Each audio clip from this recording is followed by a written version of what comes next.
Hello and welcome to this next video in our Dreams of a Nation series.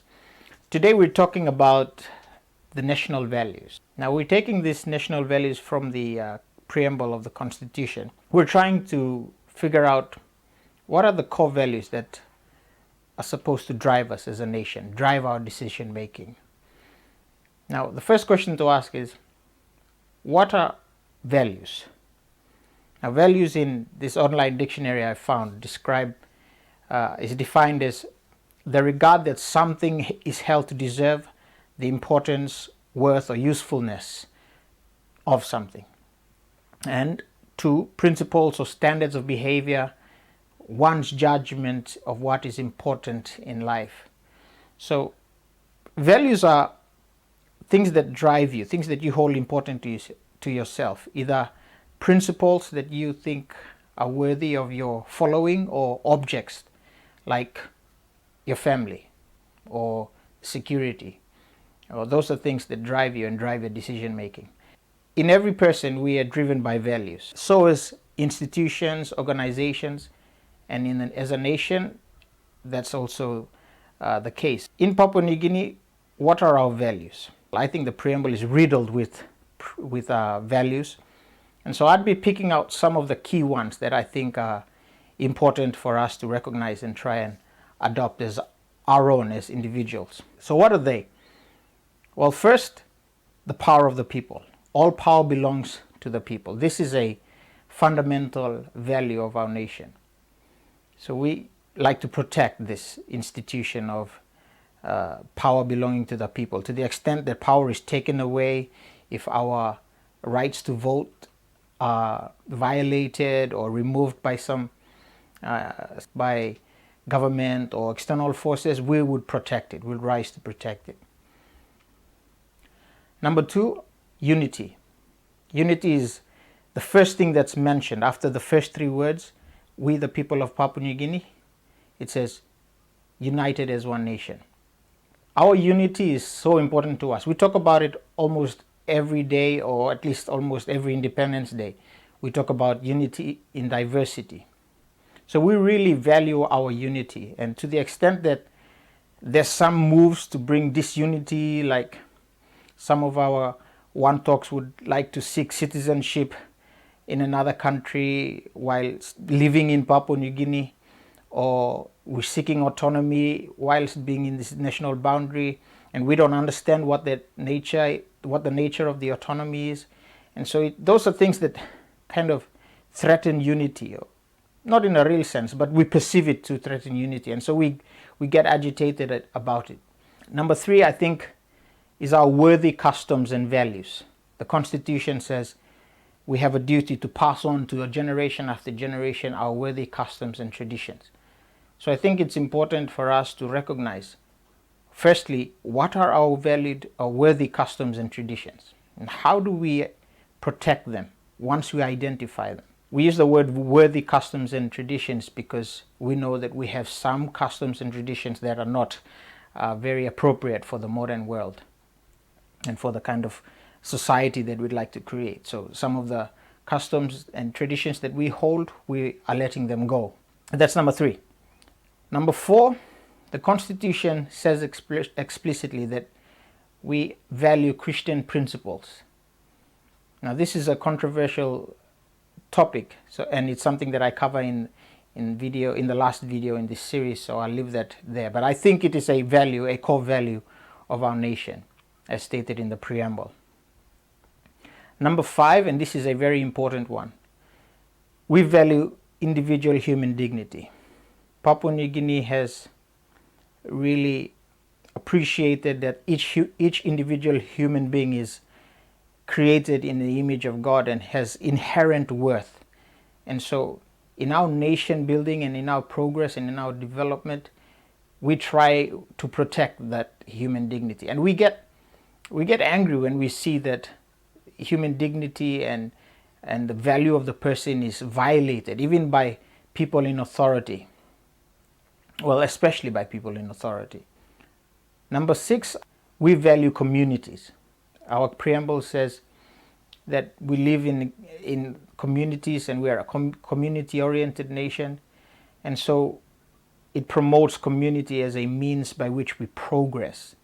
And we don't destroy our communities for the sake of fitting into the world or progressing as a new Western kind of society.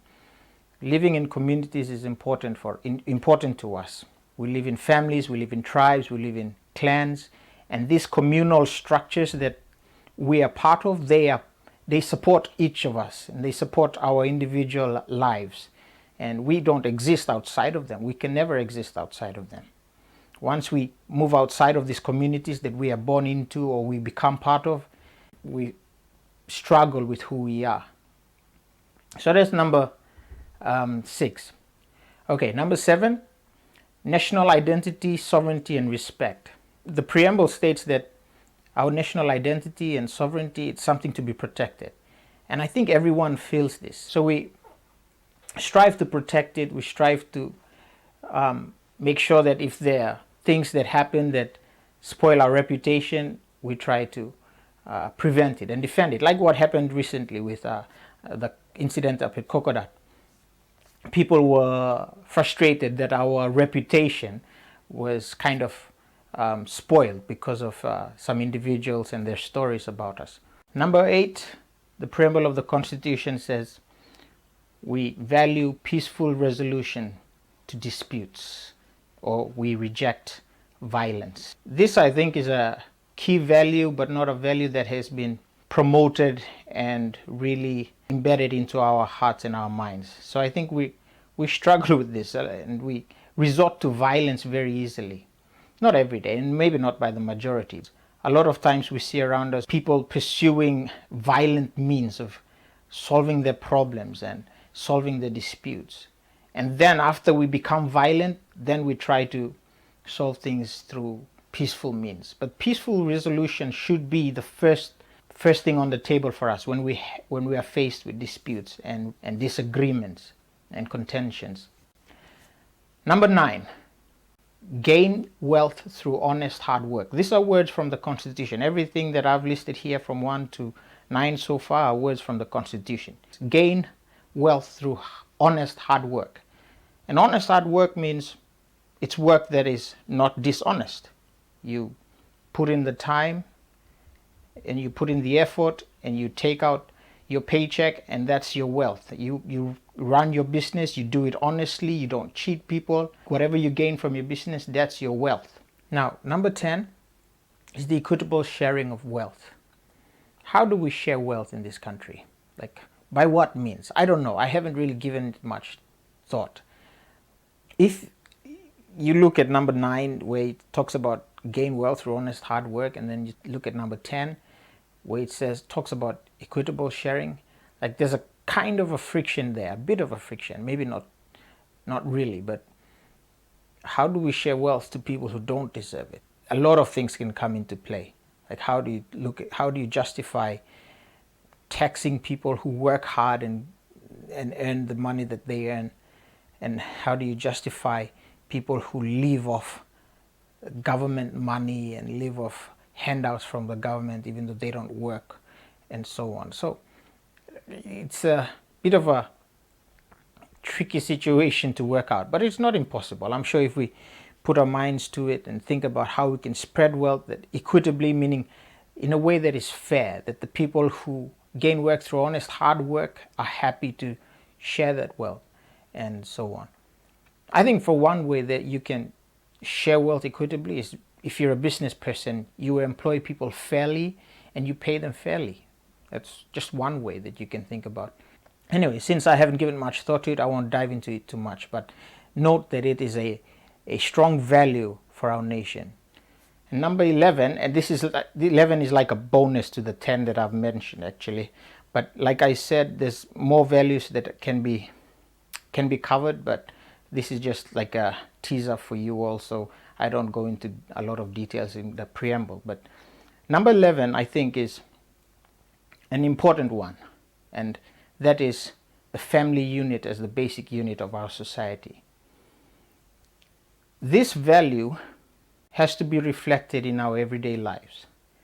How I live my life as a family man, as a husband or a father, I have to really recognize that the unit that I create with my family and that you create with your family, that's the unit that determines the well-being of our society. And as a nation, how do we protect the family? How do we protect marriages? How do we protect children? If we recognize that family is the basic unit of society, then we should do the best we can to protect the family. And you look at things like our marriage laws. How protected is marriage? You look at laws regarding, say, adultery. Right now, if you are found guilty of adultery, not guilty, it's not a criminal offense, but if you're found liable for adultery, you're taken to court by your spouse, you can only be charged or fined a maximum of 1,000 kina.